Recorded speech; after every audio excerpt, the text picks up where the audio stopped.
ಇಲ್ಲಿ ನೋಡಿ, ಇಲ್ಲಿ ನೋಡಿ ಮನೆ ಎಷ್ಟು ದೊಡ್ಡದು ಕಟ್ಸಿದ್ದೀವಿ. ನಾವು ಚೆನ್ನಾಗಿ ಕಟ್ಸಿದ್ದೀವಲ್ವ. ಆದರೆ ಕ್ಲೀನ್ ಮಾಡೋಕ್ಕಿತ್ತಲ್ವ. ನಾಳೆನೇ ಗೃಹಪ್ರವೇಶ ಬಂದ್ಬಿಟ್ಟಿತ್ತು, ಅದಕ್ಕೆ ಕ್ಲೀನ್ ಮಾಡಿರಲಿಲ್ಲ. ಅದಕ್ಕೆ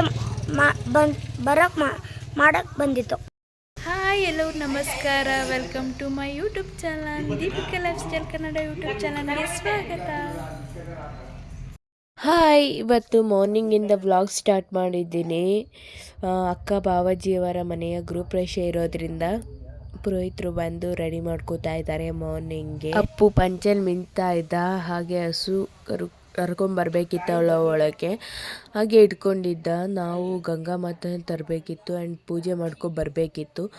ಸೊ ನಾವೆಲ್ಲ ಪೂಜೆ ಮಾಡೋಕ್ಕೆ ಅಂತ ಹೋಗಿದ್ದು 5 ಮೆಂಬರ್ಸು. ಆಗಿನ ಕಾಲದಲ್ಲಿ ಬಾವಿ, ಕೊಳ, ಕಾಲುವೆ ಈ ಥರ ಗಂಗಾ ಮಾತೆ ತರ್ತಾಯಿದ್ರು ಆ್ಯಂಡ್ ಪೂಜೆ ಮಾಡೋಕ್ಕೆ ಹೋಗ್ತಾಯಿದ್ರು. ಬಟ್ ಈಗಿನ ಕಾಲದಲ್ಲಿ ಅದೆಲ್ಲ ಇಲ್ವಲ್ಲ. ಸೊ ಅದಕ್ಕೋಸ್ಕರ ನಲ್ಲಿಲ್ಲೇ ಪೂಜೆ ಮಾಡಿಕೊಂಡು ಬಿಂದಿಗೆಗೆ ನೀರು ಬರ್ತಾ ಇದ್ದೀವಿ. 5 ಜನ ಮುತ್ತೈದೆಯರು ಕೂಡ ಪೂಜೆ ಮಾಡಬೇಕು. ಪೂಜೆ 5 ಚೋರಿಗೆದಲ್ಲಿ ನೀರು ತಗೊಂಡು ಹೋಗಬೇಕು ಮುತ್ತೈದೆಯರು, ಕಳಸ ಸೇರಿ 5 ಚೋರಿಗೆಗಳಲ್ಲಿ. ಸೊ ಅದಕ್ಕೋಸ್ಕರ ಎಲ್ಲರೂ ಕೂಡ ಪೂಜೆ ಮಾಡಬೇಕು, ಒಬ್ಬೊಬ್ಬರು ಆದಮೇಲೆ ಒಬ್ಬೊಬ್ಬರು.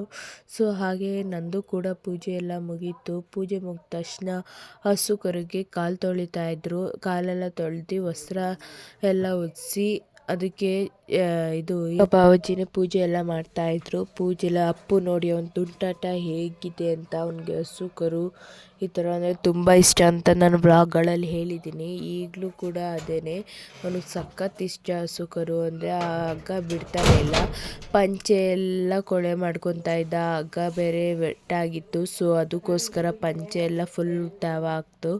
ಆ್ಯಂಡ್ ಅವನಿಗೆ ಹಸು ಅಂದರೆ ತುಂಬ ಇಷ್ಟ. ನಮ್ಮನೆಯಲ್ಲೂ ಕೂಡ ಹಾಗೇನೆ, ಅವ್ರ ತಾತ ಏನಾದರೂ ಇದು ಮಾಡಿದ್ರೆ ಆ ಹಸುನ ಬಿಡ್ತಾನೆ ಇರಲ್ಲ. ಸೊ ಹಾಗೆ ಅವರು ಪವಿತ್ರ ಅಂತ ನನ್ನ ಫ್ರೆಂಡು, ಅವರು ಕೂಡ ಬಂದಿದ್ದರು ನೀರು ತರೋಕ್ಕೆ. ವಯಸ್ಸೆಲ್ಲ ಹಾಳಾಗಿದೆ ನಂದು, ಸ್ವಲ್ಪ ಕೋಲ್ಡ್ ಆಗಿರೋದ್ರಿಂದ ಸ್ವಲ್ಪ ಅಡ್ಜಸ್ಟ್ ಮಾಡ್ಕೊಬಿಡಿ. ಆನಂತರ ಪವಿತ್ರ ಅಂತ ಹೇಳಿದ್ನಲ್ಲ ಅವರು ಇಲ್ಲೇ ನಿಯರೆಸ್ಟ್ ಇರೋದು, ರೈಲ್ವೆ ಬಡಾವಣೆ ಹತ್ರನೇ. ಸೊ ಹಾಗಾಗಿ ಅವರು ಕೂಡ ಜಾಯ್ನ್ ಆಗಿದ್ದರು. ನೋಡಿ ವಸ್ತ್ರ ಎಲ್ಲ ಹೊಸ್ತಾ ಇದ್ದಾರೆ, ಹಾಗೆ ಪೂಜೆ ಎಲ್ಲ ಮಾಡ್ತಾ ಇದ್ದಾರೆ. ಕಾಲಿಗೆ ಸುತ್ತ ಎಲ್ಲ ಮಾಡಬೇಕು, ಸೊ ಹಾಗೆ ಮಾಡ್ತಾ ಇದ್ದಾರೆ. ಅಪ್ಪು ಮಾತ್ರ ಹಸು ಬಿಟ್ಟು ಅಳ್ಳಾಡ್ತಾನೆ ಇರಲಿಲ್ಲ. ಅಪ್ಪುಗೂ ಮತ್ತು ಗಗನ್ಗೂ ಫುಲ್ ಜಗಳ, ನಂಗೆ ಕೊಡು ಅಂದ್ಕೊಂಡು. ಹಾಗೆ ನಂದು ಪೂಜೆ ಸರ್ದಿ ಬಂತು, ಸೊ ನಾನು ಕೂಡ ಮಾಡ್ತಾ ಇದ್ದೆ. ಹಸು ಸುತ್ತಬೇಕಂತೆ. ಸೊ ಆ ಗಂಧಗಡ್ಡಿ ಇಟ್ಕೊಂಡು ನಾನು ಕೂಡ ಭಕ್ತಿಯಿಂದ ಮಾಡ್ತಾಯಿದ್ದೆ. ಸೊ ಎಲ್ಲರೂ ಕೂಡ ಹಾಗೆ ಪೂಜೆ ಮಾಡ್ತಾಯಿದ್ರು. ಪೂಜೆ ಎಲ್ಲ ಆದ ನಂತರ ಅಲ್ಲಿ ಚೌರಿಗೆಯಲ್ಲಿ ತೊಗೊಂಡಿರ್ತೀವಲ್ಲ ನೀರನ್ನ ತೊಗೊಂಡು ಹೋಗಬೇಕು. ಸೊ ಹಂಗೇ ಅಕ್ಕ ಬಾವಜಿ 5 ಮೆಂಬರ್ಸ್ ಯಾರ್ಯಾರು ಮಾಡಿದ್ದು ಪೂಜೆನ, ಸೊ ಅವರು ಕೂಡ ಎಲ್ಲ ಪೂಜೆ ಮಾಡ್ತಾಯಿದ್ದೀವಿ ನೋಡಿ. ಪೂಜೆ ಎಲ್ಲ ಆದಮೇಲೆ ಅದನ್ನ ನಮಸ್ಕಾರ ಮಾಡಿಕೊಂಡು ಹಸುಗೆ ಒಳ್ಳೇದು ಮಾಡಪ್ಪ ಅಂತ ಕೇಳಿಕೊಂಡು ತೊಗೊಂಡು ಹೋಗ್ತಾ ಇರಬೇಕು. ಅದಕ್ಕೋಸ್ಕರ ಹೀಗಿತ್ತು ನೋಡಿ. ದೇವ್ರ ಫೋಟೋ ಮಧ್ಯೆ ಇಟ್ಟು 2 ಚೋರಿಗೆ ಆ ಕಡೆ ಈ ಕಡೆ 2 ಚೋರಿಗೆ ಇಟ್ಟು ಮಧ್ಯೆ ಕಳಶ ಇರುತ್ತೆ. ಒಟ್ಟು 5 ಬಿಂದಿಗೆಯಲ್ಲಿ ನೀರು ಬೇಕು ಅಂತ ಹೇಳಿದರು. ಸೊ ಅದಕ್ಕೋಸ್ಕರ ಒಂದು ಕಳಶ ಸೇರುತ್ತಲ್ಲ, ಅದಕ್ಕೆ ಅದು ಜಾಯ್ನ್ ಆಗುತ್ತೆ ಅಂತ ಫಸ್ಟು ಕಳಶ ತೊಗೊಂಡು ಹೋಗಿದ್ರು. ಆನಂತರ ನಮ್ಮ ಬಾವಾಜಿಯವರು ಮನೆ ಅವ್ರದ್ದೇ ಅಲ್ವಾ, ಸೊ ಅದಕ್ಕೋಸ್ಕರ ಅವರೇ ದೇವ್ರ ಫೋಟೋವನ್ನು ಇಟ್ಕೊಂಡಿದ್ರು. ಆನಂತರ ಅಲ್ಲಿ ಮುಂದೆ ಎಲೆ ಅಡಿಕೆ ಮತ್ತು ತಾಂಬೂಲ ಇಟ್ಟಿರ್ತಾರೆ. ಸೊ ಅದನ್ನ ನಮ್ಗೆ ಕೊಡ್ತಾಯಿದ್ರು ಅಕ್ಕ ಅವರು. ಆ ಬಿಂದಿಗೆ ಇಟ್ಕೊಂಡು ತಲೆ ಮೇಲೆ ಉರ್ಕೋಬೇಕು ಅಂತ ಹೇಳ್ತಾಯಿದ್ರು. ಎಲ್ಲ ರೇಗಿಸ್ತಾಯಿದ್ರು, ತಲೆ ಮೇಲೆ ಉತ್ಕೊಳ್ಳಿ ಅಂತ. ಸದ್ಯ ಚಿಕ್ಕ ಬಿಂದಿಗೆ ಆಗಿರೋದ್ರಿಂದ ನೋ ಪ್ರಾಬ್ಲಮ್. ತಲೆ ಮೇಲೆ ಸ್ವಲ್ಪ ದೊಡ್ಡ ಬಿಂದಿಗೆ ಆಗಿದ್ದರೆ ತುಂಬ ಇದಾಗ್ತಿತ್ತು. ಸೊ ಅದಕ್ಕೇ ನಾವು ತಲೆ ಮೇಲೆ ಹೊತ್ಕೊಂಡು ಬರ್ತಾಯಿದ್ದೋ. ಹಾಗೆ ಬರ್ತಾ ಇಲ್ಲೇ ನಿಯರೆಸ್ಟು ಅಕ್ಕ ಮನೆಯಿಂದ ಒಂದು 100 ಮೀಟರ್ ಆಗುತ್ತೆ, ಅಷ್ಟೇ ನಿಯರೆಸ್ಟು ಹೋಗಿದ್ದು. ಈಗ ತೋರಿಸ್ತಾ ಇದ್ದೀನಲ್ಲ, ಅವರು ಶ್ವೇತವ್ರತ್ತೆ, ಪಿಂಕ್ ಕಲರ್ ಸ್ಯಾರಿ ಹಾಕಿದ್ದಾರಲ್ಲ ಅವರು. ಆ್ಯಂಡ್ ನಮ್ಮ ಮಮ್ಮಿ ಗೊತ್ತಲ್ವಾ. ಸೊ ಹಾಗೆ ಅಷ್ಟರಲ್ಲಿ ಪುರೋಹಿತರು ಪೂಜೆಗೆಲ್ಲ ರೆಡಿ ಮಾಡ್ಕೊಂಡು ಇಟ್ಟಿದ್ರು ನೋಡಿ. ಹೀಗೆ ಕಾಣ್ತಾ ಇತ್ತು, ತುಂಬ ಚೆನ್ನಾಗಿ ಮಾಡಿದರು ಮಾತ್ರ. ಪೂಜೆನೂ ಅಷ್ಟೇ ಅಚ್ಚುಕಟ್ಟಾಗಿ ಮಾಡಿದರು, ನಿಧಾನ ಆದರೂ ಸರಿ ನೀಟಾಗಿ ಮಾಡಿದರು. ಹೀಗೆ ಅಲಂಕಾರ ಎಲ್ಲ ಆದಮೇಲೆ ಈ ಥರ ಕಾಣ್ತಿತ್ತು. ಚಿಕ್ಕ ಕಳಸ, ಒಂದು ದೊಡ್ಡ ಕಳಸ, ಒಟ್ಟು 9 ಕಳಶಗಳಿಟ್ಟಿದ್ರು. ಶಿವ ಪಾರ್ವತಿ ದೇವ್ರ ಫೋಟೋ ಮತ್ತು ಗಣಪತಿದು. ಸೊ ಹೀಗೆ ಪೂಜೆ ಎಲ್ಲ ಮಾಡ್ತಾಯಿದ್ರು. ಇನ್ನೂ ಸ್ಟಾರ್ಟ್ ಮಾಡಿರಲಿಲ್ಲ. ಫಸ್ಟು ದೀಪ ಹಚ್ಬಿಡೋಣ ಅಂತಿದ್ರು. ಅಷ್ಟರಲ್ಲಿ ನಮ್ಮ ಮನೆಯವ್ರು ಬಂದಿದ್ದರು, ನಮ್ಮ ಪಪ್ಪನೂ ಬಂದಿದ್ದರು. ಸೊ ಹಾಗೇ ಅವ್ರದ್ದೊಂದು ಕ್ಲಿಪ್ ತಗೊಳ್ಳೋಣ ಅಂತ ತೊಗೊಳ್ತಾ ಇದ್ದೆ. ಇವ್ರು ನಮ್ಮ ಕಝಿನ್ಸು, ನಮ್ಮ ಮಾವನ ಮಕ್ಕಳು, ದೊಡ್ಡವರು ಚಿಕ್ಕವರು. ಸುಮಿ ಅಂತ ಅವರು ಹೂ ಕಟ್ತಾಯಿದ್ರು. ಆನಂತರ ಶಿಲ್ಪಕ್ಕ, ಇವರೇನೆ ನಮ್ಮ ಅಕ್ಕಂಗಿಂತ ಹೆಚ್ಚಾಗಿ ಚೆನ್ನಾಗಿ ನೋಡ್ಕೊತಾರೆ. ಬಟ್ ಗುರುಗಳು ಕೂಡ ಹೌದು. ಇವರು ಅವ್ರ ಹಸ್ಬೆಂಡು, ಅವ್ರ ಫ್ರೆಂಡು ಎಲ್ಲ ಬಂದಿದ್ದರು. ತುಂಬ ಖುಷಿ ಆಗ್ತಿತ್ತು. ಇವರು ನಮ್ಮ ಅಕ್ಕ ಮತ್ತು ನಮ್ಮ ಅತ್ತೆ, ಅವರು ಕೂಡ ಬಂದಿದ್ದರು ಪೂಜೆಗೆ. ಆ್ಯಂಡ್ ಹೋಮಕ್ಕೆಲ್ಲ ಸ್ಟಾರ್ಟ್ ಮಾಡಿದರು. ಒಂದು ಕ್ಲಿಪ್ ತಗೊಳ್ಳೋಣ ಅಂತ ತೊಗೊತಾರೆ. ಪವಿ ಮನೆಗೆ ಹೋಗ್ಬಿಟ್ಟು ಮತ್ತೆ ತಿರ್ಗಾ ರೆಡಿ ಆಗಿಬಿಟ್ಟು ಬಂದಿದ್ದರು. ಆನಂತರ ಅಪ್ಪು ನೋಡ್ತಾ ಇದ್ದ ಏನಾಗ್ತಾಯಿದೆ ಏನು ಅಂತ. ಅವ್ರಿಗೆ ಕ್ಯೂರಿಯಾಸಿಟಿ ಅಲ್ವಾ, ಸೊ ಅದಕ್ಕೋಸ್ಕರ ನೋಡ್ತಾ ಇದ್ದರು. ಆನಂತರ ಪೂಜೆ ಹೋಮಕ್ಕೆಲ್ಲ ಹಾಕ್ತಾಯಿದ್ರು. ಇನ್ನು ಸ್ವಲ್ಪ ಲೇಟ್ ಆಗ್ತದೆ ಅಂದ್ಕೊಂಡೆ ನಮ್ಮ ಪಾಡಿಗೆ ನಾವು ಇದು ಮಾಡ್ತಾಯಿದ್ದೋ. ಹಾಲು ಉಗ್ಸೋಕ್ಕೆ ಎಲ್ಲ ರೆಡಿ ಮಾಡ್ಕೊತಾ ಇದ್ರು ನಮ್ಮ ಅತ್ತೆಗೆ ಶಾಸ್ತ್ರ ಸಂಪ್ರದಾಯಗಳು ಎಲ್ಲ ಗೊತ್ತಿರುತ್ತೆ. ಏಕೆಂದರೆ ಅವರು ಹಿರಿ ಸೊಸೆ ಆಗಿದ್ದರಿಂದ ಎಲ್ಲ ಗೊತ್ತಿರುತ್ತೆ.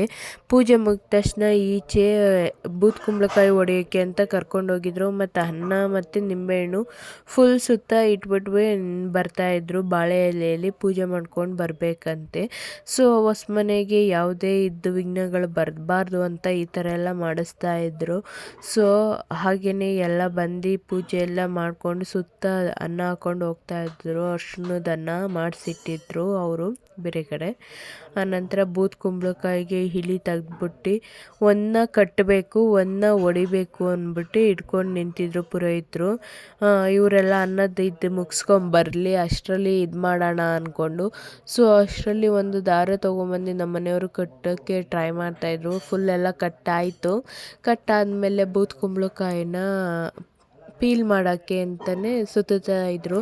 3 ಸಲ ಉಲ್ಟಾ 3 ಸಲ ಸೀದಾ ಅಂತ ಸುತ್ತಿಸಿ ಆನಂತರ ಹೊಡೆದ್ರು. ಬೂತ್ ಕುಂಬಳಕಾಯಿ ಯಾರ್ದು ದೃಷ್ಟಿ ಬೀಳಬಾರ್ದು ಅಂತ ಹೊಡೆದ್ರು. ಹೊಡೆದ ನಂತರ ಇನ್ನು ನೆಕ್ಸ್ಟ್ ಕಾರ್ಯಕ್ರಮವೇ ಹಾಲು ಉಗ್ಸೋ ಕಾರ್ಯಕ್ರಮ. ನಾನು ಮನೆಯದು ಕ್ಲಿಪ್ಪೇ ತಗೊಂಡಿರಲಿಲ್ಲ. ಸೊ ಅದಕ್ಕೆ ಈಗ ನೆನಪಾಯಿತು, ಕ್ಲಿಪ್ ತಗೊಂಡೆ. ನಮ್ಮಮ್ಮ ಓಡಾಡ್ತಾಯಿದ್ರು.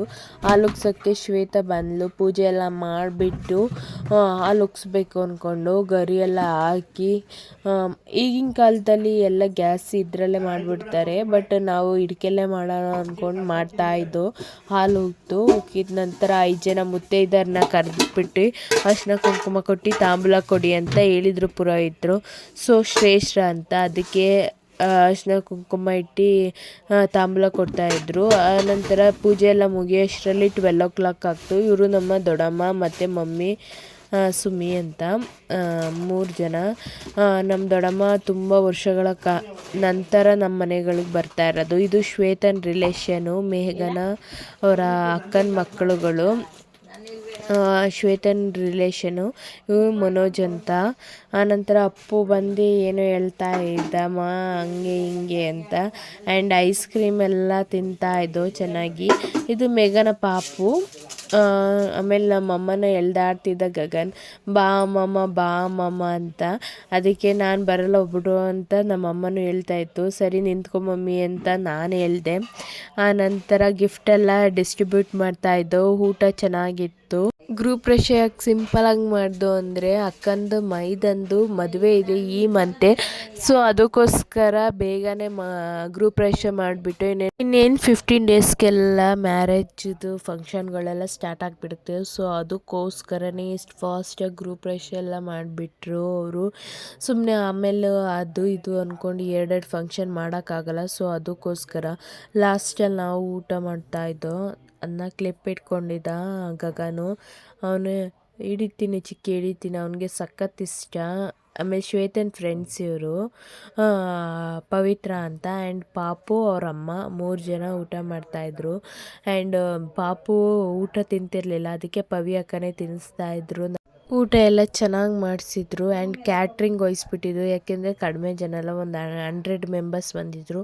ಸೊ ಸಿಂಪಲಾಗಿ ಮಾಡಿದ್ದು, ಸೊ ಅದಕ್ಕೋಸ್ಕರ ಎಲ್ಲನೂ ಕ್ಯಾಟ್ರಿಂಗ್ ವಹಿಸ್ಬಿಟ್ಟಿದ್ರು. ನಮ್ಮ ಪಪ್ಪ ಮಮ್ಮಿಗೆ ಫೋಟೋ ಅಂದರೆ ಸ್ವಲ್ಪನೂ ಇಷ್ಟ ಇಲ್ಲ, ಸೊ ಅದಕ್ಕೇ ನಮ್ಮ ಪಪ್ಪ ಲಾಸ್ಟಲ್ಲಿ ಬಂದಿದ್ದರು.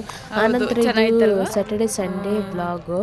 ಒಂದು ಮೇಕಪ್ ಇತ್ತು, ಸೊ ಅದಕ್ಕೋಸ್ಕರ ಲಕ್ಷ್ಮೀಕಾಂತ್ ನಗರದಲ್ಲಿ ಚೌಟ್ರಿ ಮಾತ್ರ ಸಖತ್ತಾಗಿ ಮಾಡೋದು. ನಾವು ಫಸ್ಟ್ ಟೈಮ್ ಹೋಗಿದ್ದು ಈ ಚೌಟ್ರಿಗೆ. And bridal night look, day look ತಗೊಂಡಿಲ್ಲ, ಏಕೆಂದರೆ ಟೈಮ್ ಆಗಿಬಿಡ್ತು ಅಂದ್ಬಿಟ್ಟು ಬಂದುಬಿಟ್ಟು ಅವ್ರ ದಾರಿ ಲೇಟಾಗಿತ್ತು 11:15, ಸೊ ಅದಕ್ಕೋಸ್ಕರ ಈ ಥರ ಲುಕ್ಕು ನೋಡಿ ರಿಸೆಪ್ಷನ್ ಲುಕ್ಕು ಅವರು ಇದೇ ಥರ ಕೇಳಿದರು. ಜ್ಯುವೆಲ್ಸ್ ಎಲ್ಲ ಅವರೇ ತೊಗೊಂಬಂದಿದ್ರು. ಸೊ ಹೇರ್ ಸ್ಟೈಲು ಮತ್ತು ಲೆಹೆಂಗಾ ಮೇಕಪ್ಪು ಈ ಥರ ಇತ್ತು. ಡಸ್ಕಿ ಸ್ಕಿನ್ ಇದ್ದರು ಅವರು, ಅದಕ್ಕೆ. ಆ ನಂತರ ನಾನ್ ಬ್ರೈಡ್ ಇತ್ತು ಅದೇ ದಿನ, ಸ್ಯಾಟರ್ಡೆ ಸಂಡೇ ಸಿಂಪಲಾಗಿ ಕೇಳಿದರು ಅವರು. ಈ ಥರ ಅವ್ರ ಹೇರ್ ಸ್ಟೈಲ್ ಮಾತ್ರ ಡಿಫಿಕಲ್ಟ್ ಆಗಿತ್ತು.